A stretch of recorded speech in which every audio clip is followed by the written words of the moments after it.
Srdečne vás všetkých pozdravujem. Ak hľadáte inšpiráciu, koho ísť zajtra voliť, tak práve toto video vám bohužiaľ nepomôže. Ak však premýšľate, či ísť vôbec voliť a čo sa stane s vašim hlasom, ako nikomu nedáte, tak ste na správnom mieste. Celý problém s voľbami spočíva predovšetkým v tom, že nejde ani tak o počet hlasov, ako o počet percent. Ten ovplyvňuje aj zastúpenie v samotnom parlamente.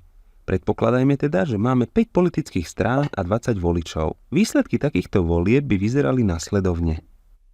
My by sme chceli voliť stranu, ktorá je na poslednom mieste a tak si povieme, že aký to má vôbec zmysel.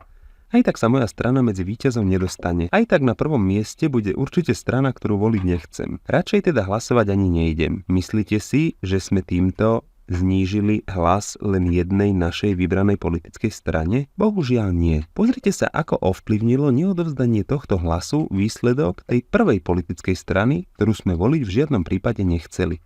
Toto dokázal v našich voľbách urobiť jediný hlas. A teraz si predstavte, ak by sa volieb nezúčastnilo napríklad aj 50% voličov. Práve preto, ak chcete, aby váš neodovzdaný hlas nezvýšil percentá stranám, ktoré voliť nechcete, určite ho choďte odovzdať tej strane, ktorú ste si vybrali. Aj váš hlas je veľmi dôležitý.